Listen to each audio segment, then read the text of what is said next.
नमस्कार मित्रांनो, मी गणेश वानकर इग्नाइट अकॅडमीच्या या व्हिडिओमध्ये मी तुम्हा सर्वांचे स्वागत करतो। तर सरळ सेवा भरती 2026 संदर्भात एक नवीन जाहिरात जी आलेली आहे, ही जाहिरात महाराष्ट्र पशु आणि मत्स्य विज्ञान विद्यापीठ यांच्यामध्ये आलेली आहे। आता या जाहिरातीविषयी संपूर्ण माहिती मी तुम्हाला आधीच्या व्हिडिओमध्ये सांगितलेली। आज मी तुम्हाला सांगणार आहे की फॉर्म तुम्ही कशा पद्धतीने भरला पाहिजे, त्याची स्टेप बाय स्टेप प्रोसेस आणि फॉर्म भरताना कोणत्या चुका आपल्याला टाळायच्या आहेत, सगळ्या काही गोष्टी सांगणार आहे। म्हणून तुम्ही हा व्हिडिओ शेवटपर्यंत पूर्ण बघायचा आहे। आणि ही जी भरती आहे तर ही संपूर्णतः टीसीएस पॅटर्न नुसार होणार आहे आणि टीसीएस पॅटर्न नुसार तयारी करून घेण्यासाठीची आपली सरळ सेवा सर्वसमावेशक एक ऑल इन वन बॅच आहे, ऑनलाइन रेकॉर्डेड स्वरूपाची, ज्याच्यामध्ये तुम्हाला आपले मराठी, इंग्रजी, अंकगणित, बुद्धिमत्ता, सामान्य ज्ञान, चालू घडामोडी असे सर्व विषय पाहायला मिळतील। महाराष्ट्रातून सर्वात जास्त सरळ सेवेमध्ये निकाल देणारी टीम तुम्हाला यात मार्गदर्शन करणार आहे। म्हणून तुम्ही या टेस्टला नक्की या बॅचला तुम्ही नक्की एनरोल करू शकतात। बॅचला एनरोल करण्यासाठी इग्नाइट अकॅडमी हे जे ऍप्लिकेशन आहे, प्ले स्टोर आहे, iOS आहे, सगळीकडे अवेलेबल आहे। डाउनलोड करा। काही प्रॉब्लेम आला आमच्या टीमला कॉल करा, ते तुम्हाला सगळं मार्गदर्शन यात करतीलच। बघा, सगळ्यात आधी आपल्याला या वेबसाईटवर जायचंय। वेबसाईट कोणती आहे बघा, ही लिंक आहे त्यांची। बघा, ही महाराष्ट्र पशु आणि मत्स्य युनिव्हर्सिटीची लिंक आहे। वाटल्यास मी तुम्हाला ही लिंक डायरेक्टली देतो, फक्त कमेंट मध्ये मला ही लिंक एवढं टाइप करून पाठवा, मी तुम्हाला डायरेक्टली याची अप्लाय करण्याची लिंक ही डीएम करतो। मी इथं घेतो बघा, online application for non teaching post. Okay, मी इथं क्लिक केलं। आता ही टीसीएस घेते म्हणून हा असा पॅटर्न येतोय। आता याच्यामध्ये दोन तीन गोष्टी आहेत। एक तर तुमची जाहिरात तुम्ही इथं वाचू शकतात, पहिल्यांदा जाहिरात वाचली पाहिजे। इथं न्यू रजिस्ट्रेशनवर क्लिक करायचं सगळ्यांनी। आधी कशावर? न्यू रजिस्ट्रेशनवर। लक्षात घ्या, अर्ज हे 27 फेब्रुवारी पासून सुरू झालेले आहेत आणि 20 मार्च पासून जे आहेत तर ते 20 मार्च पर्यंत तुम्ही अर्ज करू शकतात। मे बी डेट थोडीशी एक्सटेंड होऊ शकते, पण ते डेट एक्सटेंड होण्याच्या भानगडीत पडू नका। डायरेक्टली तुम्ही जे आहेत तर ते आता अर्ज करून टाका। मी इथं न्यू रजिस्ट्रेशनवर क्लिक करतो। न्यू रजिस्ट्रेशनवर क्लिक केल्यानंतर तुम्हाला एक पेज जे आहे तर ते ओपन होणार आहे। हे पेज व्यवस्थित पद्धतीने तुम्हाला भरायचंय। या पहिल्या स्टेपमध्ये आपल्याला आपला लॉग इन आयडी तयार करायचा आहे। याच्यासाठी मी काय करेन, हे ओपन झाल्यावर सगळ्यात आधी हे ओके ओके म्हणायला लागतं। ठीक आहे, चला हे झालं। आता बघा, सगळ्यात आधी पर्सनल इन्फॉर्मेशन मागितली जाते। याच्यामध्ये सगळ्यात आधी तुमचं पहिलं नाव, फर्स्ट नेम, तुमचं मिडल नेम आणि तुमचं लास्ट नेम। आता खूप सारे महिला आणि ज्यांच्या नावात बदल आहेत त्यांना असा प्रश्न पडेल की मी नाव कशाच्या याच्यावर टाकू। माझं आता लग्न झालेलं आहे किंवा मी नावात बदल केलाय, त्यांनी लक्षात घ्या, तुमच्या 10वीच्या याच्यावर जे नाव असेल, लक्षात घ्या 10वीच्या मार्कशीट, 10वीच्या गुणपत्रिकेवर जे काही नाव असेल, शक्यतोवर महिलांचं माहेरकडचं नाव असतं तर त्यांनी तेच टाकायचं। ओके, ज्यांनी लग्नानंतर 10वी केलेली आहे, नावात बदल करून 10वी केलेली आहे, तर 10वीच्या याच्यावर जे नाव असेल तेच नाव, तीच स्पेलिंग वगैरे सगळं काही ऍज इट इज त्याच फॉर्मॅटमध्ये तुम्हाला टाकायचं आहे।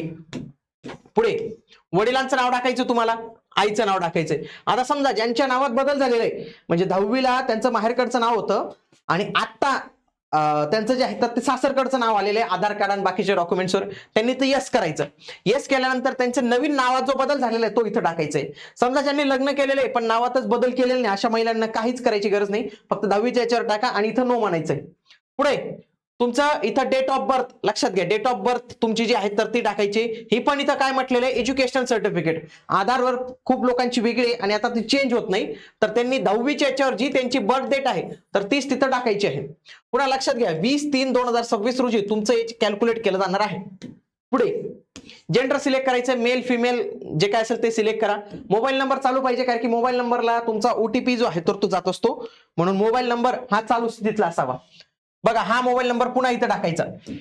त्याच्यानंतर हा बघा, ईमेल आयडी इथं दिलेला आहे, तोच ईमेल आयडी इथं टाका। तुमचाच ईमेल आयडी व्यवस्थित पद्धतीने टाका, कारण की त्या ईमेल आयडीवर बरेचसे कम्युनिकेशन, म्हणजे भविष्यात तुमची जॉईनिंग होईपर्यंतचे सगळं कम्युनिकेशन त्याच ईमेल आयडीवर असतं। ईमेल आयडी व्यवस्थित टाका आणि त्या ईमेल आयडीचा पासवर्ड तुम्हाला पण माहिती पाहिजे। ठीक आहे, आता हे फार महत्वाचं बरं का, तुमचा 10वीचा सीट नंबर लक्षात घ्या। डबल फॉर्म भरता येत नाही, कारण की ते काय करतात, 10वीचा सीट नंबर ब्लॉक करून देतात। म्हणून व्यवस्थित पद्धतीने लक्षात घ्या की आता लॉग इन आयडी मध्ये चूक झाली ती नंतर सुधारता येत नाही।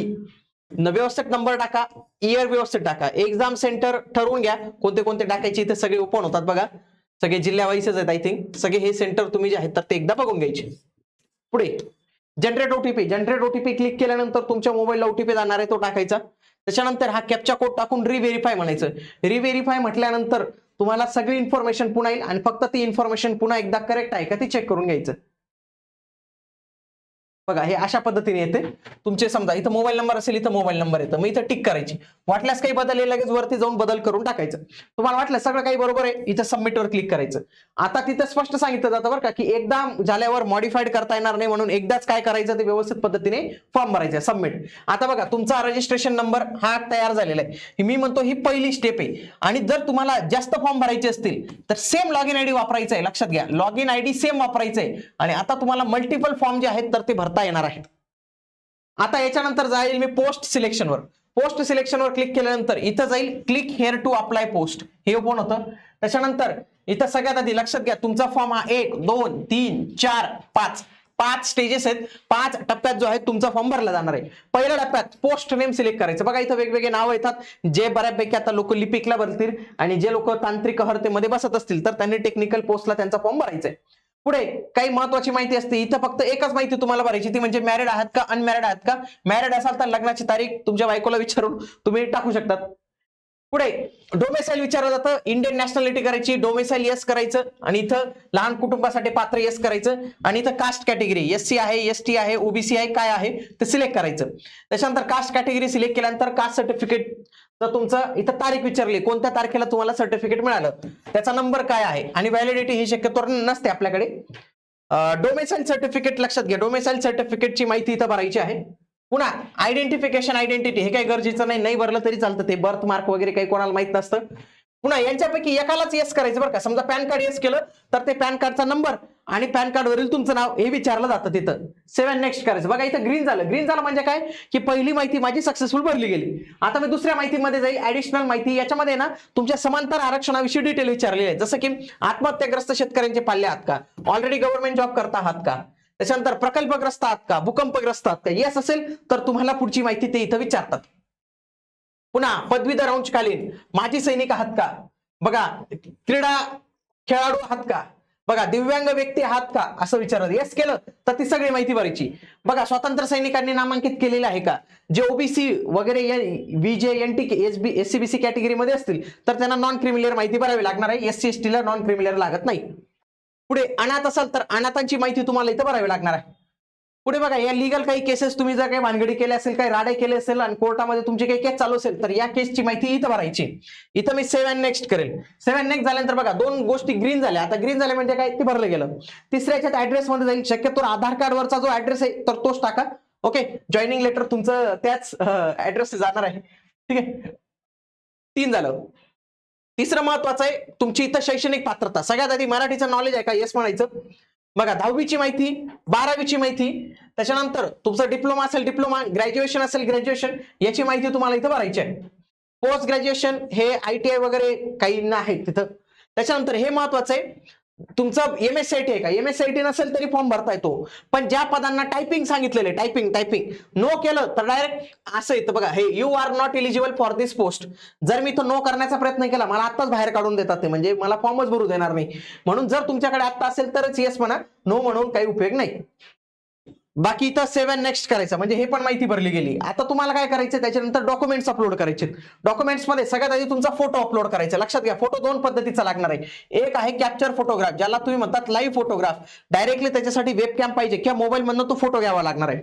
दुसरा फोटो हा अपलोड, ऑलरेडी तुम्ही फोटो स्टुडिओला जाऊन ते मस्त चेहरा बिरा गोरा करून जो फोटो काढलेला असतो त्याला आपण अपलोड फोटोग्राफ जो आहे तर तो म्हणत असतो. ठीक आहे, पुढचं आहे तुमची सही तुम्हाला इथं पाहिजे. त्याच्यानंतर 10वीचं मार्कशीट, 10वीचं सर्टिफिकेट, त्याच्यानंतर तुमचा जो आयडी प्रूफ तुम्ही तिथं सांगितलेला होता, जसं मी पॅन कार्ड येस केलं होतं तर तो मागितला जाईल. 12वीचं मागितलं जाईल. बघा डिग्रीचं सर्टिफिकेट मागितलं जाईल. डिप्लोमा असेल तर डिप्लोमा, डिप्लोमाची मार्कशीट, पोस्ट ग्रॅज्युएशन असेल पोस्ट ग्रॅज्युएशनची मार्कशीट.